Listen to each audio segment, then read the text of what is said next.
Good morning, everyone. Today we will discuss how to make teacher's diary. जो बच्चे future में as a teacher बनना चाहते हैं उनकी टीचर्स डायरी कैसी होनी चाहिए, उसके लिए थोड़ी सी मैं हेल्प करना चाहती हूँ। फर्स्ट ऑफ ऑल, आप फ्रंट पेज अपना जो टॉपिक लिखकर टीचर्स डायरी किसी भी तरह डेकोरेट कर सकते हो, ठीक है। कोई अपना पैटर्न बना सकते हो। उसका नेक्स्ट पेज इंडेक्स बनाया, ठीक है। कि टीचर्स प्रोफाइल किस पेज में है, important contact details, academic responsibilities क्या है, नॉन एकेडमिक रिस्पॉन्सिबिलिटी क्या है, आपका क्लास टाइम टेबल है क्या है, FA1 FA2 SA1 जो टाइम टेबल है, yearly plan, how to write lesson plan कैसे लिखना है, सैम्पल लेसन प्लान, ये सारा कुछ आप इंडेक्स में लिखोगे और किस पेज में आपका जो पेज है वो आप जहाँ पर लिखोगे। नेक्स्ट, जैसे आपका फर्स्ट पेज आ रहा है इंडेक्स के बाद कि टीचर्स का प्रोफाइल, आपकी प्रोफाइल होनी चाहिए। आपका नाम, डेजिग्नेशन क्या है, किस सब्जेक्ट के टीचर हो, आपका परमानेंट एड्रेस, और सपोज करो कि आप किसी और स्टेट के हो और दूसरी स्टेट में आकर जॉब कर रहे हो, वहाँ का प्रेजेंट एड्रेस, आपकी passport size photo, contact number, email ID, date of birth, marital status, married हो या अनमैरिड, क्वालिफिकेशन क्या है, आपने टेट सी टेट पास किया है कि नहीं, वो आपने टिक लगानी है, ठीक है। डेट ऑफ ज्वाइनिंग, आपने इस स्कूल को, इंस्टीट्यूशन को कब ज्वाइन किया था, टीचिंग एक्सपीरियंस कितना है आपका, name of other institution working with experience, आपने किसी और स्कूल में किसी इंस्टीट्यूशन में काम किया है, उसका नाम और उसका उतना कितना एक्सपीरियंस है वो लिखोगे। Detail of kids and relatives, अगर आप मैरिड हो तो उसकी डिटेल वगैरह लिखोगे, ठीक है। और अपने बारे स्मॉल डिस्क्रिप्शन लिखोगे कि आपकी हॉबी क्या है, ठीक है, आपका पैशन क्या है, क्या मिशन है, और अपनी फैमिली के बारे में थोड़ा सा लिखोगे। ये हो गया आपकी टीचर्स का प्रोफाइल। नेक्स्ट है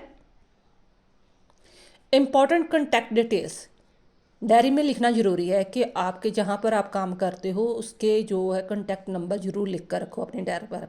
आपका डायरेक्टर, मैनेजर, एडमिनिस्ट्रेटर है, प्रिंसिपल, वाइस प्रिंसिपल, जो भी सब्जेक्ट टीचर के फ़ोन नंबर है वो ज़रूर लिख कर रखो, ठीक है। और उसके बाद उसकी डेजिग्नेशन क्या है और फ़ोन नंबर वगैरह, ये सारा कुछ लिखो। आपको एकेडमिक रिस्पॉन्सिबिलिटीज़ क्या मिली है, मान लो आप किसी क्लास के इंचार्ज हो, ठीक है। कौन कौन से सब्जेक्ट्स वगैरह आपको मिले हैं वो लिखोगे। Classes name, serial number 1 2 3 4, classes वगैरह, कौन सी क्लासेस वगैरह आप पढ़ में जा रहे हो, मूव कर रहे हो, कौन से सब्जेक्ट पढ़ा रहे हो। सपोज करो आप मैथ के टीचर हो तो वह आपको एक ही क्लास में 2 पीरियड मिले हैं तो वो उस पीरियड को मेंशन करो कि नंबर ऑफ पीरियड, कि आपके इस क्लास में 2 पीरियड है, 3 है, 1 है, कितने हैं। देन आफ्टर आप छुट्टी ले रहे हो, ठीक है, रिकॉर्ड ऑफ लीव, तो वो भी आप यहाँ पर मेंशन करोगे जहाँ पर आप कॉलम बनाओगे, ठीक है। डेट, रीज़न, मेडिकल लीव है या कैजुअल लीव है, अप्रैल में कितनी लीव्स ली, जून में, जुलाई में, जो भी आपने लीव ली, आपका रिकॉर्ड रहेगा। नेक्स्ट, नॉन एकेडमिक रिस्पॉन्सिबिलिटी, जैसे कोई एनुअल फंक्शन आते हैं, स्पोर्ट्स मीट्स आती हैं, कल्चर एक्टिविटीज़ होती हैं, कुछ और भी एक्टिविटीज़ वगैरह होती हैं, ठीक है। लाइफ स्किल वगैरह हो गया या ESL हो गया, कुछ भी एक्टिविटीज़, वो कौन कौन सी आप एक्टिविटीज़ कर रहे हो वो आप यहाँ पर मेंशन करोगे। देन आफ्टर आपका क्लास टाइम टेबल क्या है, ठीक है ना, पीरियड टाइम्स वगैरह, क्लास कौन सी, subject and class incharge, periods times वगैरह, मंडे ट्यूसडे हो सकता है कुछ शफल हो गए हों, वेडनेसडे को कहीं किसी और क्लास में हो और 3 दिन पहले किसी और क्लास में होते हो गया, 3 दिन किसी और क्लास में, तो वो आपने ऐसे डिस्क्राइब करना है टाइम टेबल। और आपका personally time table, total number of the periods, आपने कितने पीरियड्स वगैरह लेते हो, सब्जेक्ट किस सब्जेक्ट के, क्लासेस वगैरह, मंडे टू सैटरडे वगैरह, ये आपका क्लास टाइम टेबल हो जाएगा। और पर्सनल टाइम टेबल वगैरह, कई बार एडजस्टमेंट भी लग जाती है ना, ये चीज़ें वगैरह आपने लिखना होता है। देन आफ्टर जैसे आपके मंथली वाइज टेस्ट होते हैं क्लासेस में, FA1 FA2 FA3 FA4 वगैरह, ठीक है, ये अलग असेसमेंट होती है, उसका आपने टोटल करना, जैसे 20 नंबर के होते हैं, ठीक है, उसकी आपने असेसमेंट वगैरह करनी है। तो उस सेमेस्टर 1 जैसे FA1 FA2 का हुआ तो सेमेस्टर 1 का हुआ तो वो अपने असेसमेंट निकाल कर SA 1 में प्लस करना है। किस क्लास के है वो अपने फॉर्मेट असेसमेंट बनाना है। सेमेस्टर असेसमेंट जो SA 1 के होते हैं, SA 1 और SA 2। SA 1 जैसे 80 नंबर का हो गया, ठीक है, और SA 2 का 80 नंबर। और असेसमेंट जहाँ पर आपने FA 1 FA 2 की SA 1 में ऐड की, FA 3 FA 4 की SA 2 में ऐड की, टोटल कितना बना। देन नॉन एकेडमिक प्रोग्राम्स क्या क्या किए आपने, स्पोर्ट्स मीट है, यूथ फेस्टिवल, कुछ भी जो आपने किए किस किस डेट में, वो अपना रिकॉर्ड रखना है। हाँ, सबसे अच्छा टीचर के लिए ये होता है, एक्सपीरियंस टीचर के लिए, कि वो अपना ईयरली प्लान बना लेता है। मान लो उसके पास मैथ का सब्जेक्ट है या साइंस का है, तो ईयरली प्लान बना लेता है कि मैंने इस महीने में ये चैप्टर जो है कंप्लीट करवा लेने हैं, इसका टेस्ट वगैरह ले लेना है, ठीक है। तो वो ईयरली उसका पूरा इस महीने में इतने चैप्टर है, दूसरे महीने में इतने, तो मैंने पूरे साल में किस प्रकार अपने चैप्टर कंप्लीट करने हैं, टेस्ट लेने हैं, कॉपीज़ कंप्लीट करवानी है, चेक करनी है, ये सारा ईयरली प्लान वगैरह हो जाता है, पूरा ईयरली प्लान वगैरह। तो ऐसे इजी हो जाता है, कोई कन्फ्यूज़न क्रिएट नहीं होती। टीचिंग लाइफ फिर बहुत अच्छी लगती है कि पैशन होता है कि हाँ मैंने ये काम करना, अगर प्री प्लान हो सारा कुछ वगैरह, ठीक है। नेक्स्ट, जहाँ एक सैम्पल दिया हुआ है कि आपने लेसन प्लान कैसे करना है, ठीक है, किस प्रकार आपने लेसन वगैरह लिखना है।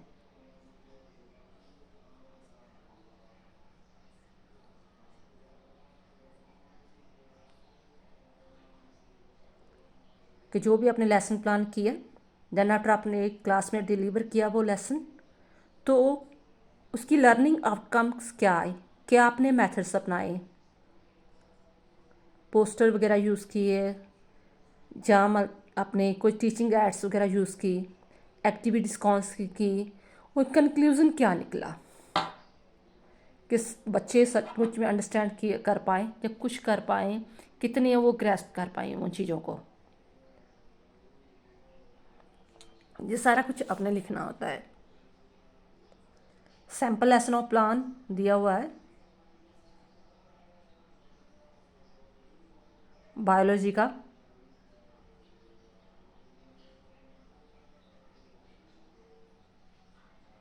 जैसे टीचिंग एड्स यहाँ पर इसने यूज़ किए हैं, चार्ट्स एंड स्पार्ट्स क्लास वगैरह, लाइव प्लांट्स वगैरह विद फ्लावर्स, वो गार्डन में लेकर गया, वहाँ दिखाई कि फ्लावर्स कैसे होते हैं, क्या काम करते, किस प्रकार लेते हैं, ठीक है।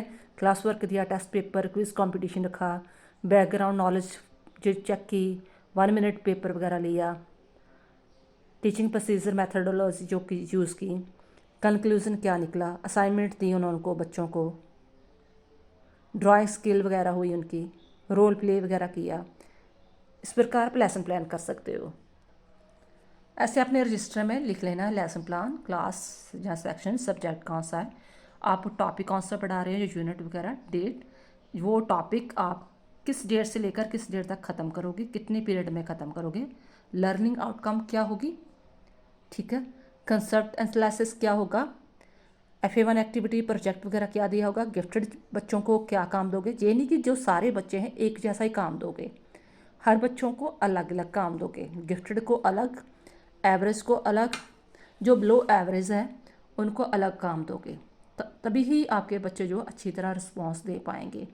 आपने मेथड्स क्या अपनाया है, टीचिंग एड्स क्या अपनाए हैं, और कंक्लूजन क्या निकला, ये आपका लेसन प्लान हो जाएगा।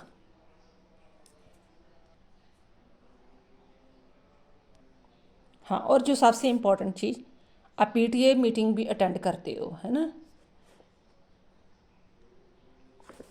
तो वो भी रिकॉर्ड रखो कि किस किस के पेरेंट्स आए थे, क्या कंप्लेंट्स थी, कितनी इम्प्रूवमेंट हुई उन बच्चों की।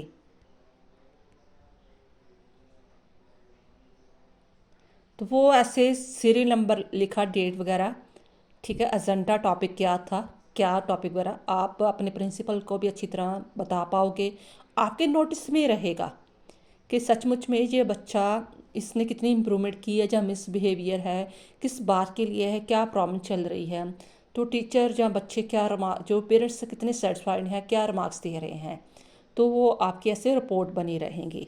तो ज़रूरी है ऐसे लास्ट में अपना बना कर रखो कॉलम। एक करेक्शनल रिकॉर्ड भी होता है, जैसे signature of the teacher with date, verify officer किया, जो भी आपके प्रिंसिपल ने, कोऑर्डिनेटर ने, वाइस प्रिंसिपल ने चेक वगैरह किया, ठीक है। तो आपका उसी परफॉर्मेंस से, रिस्पॉन्स से आपका इंक्रीमेंट लगता है, आपकी जो तरक्की होती है तो वो आपका रहेगा कि आपने सचमुच में कितना काम प्रैक्टिकल किया। आपके पास ट्रू विथ प्रूफ होता है।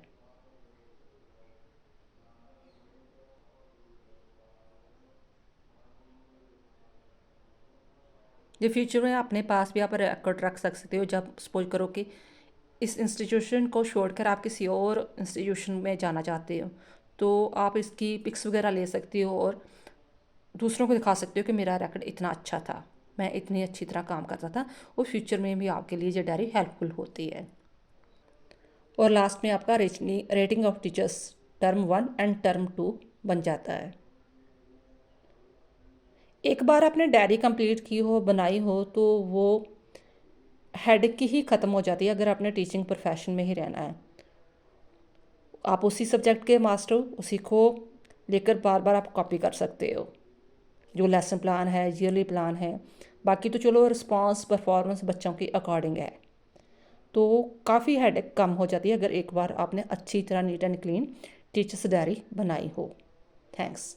आई होप आपको ये टीचर डायरी काफ़ी हेल्पफुल साबित हुई होगी।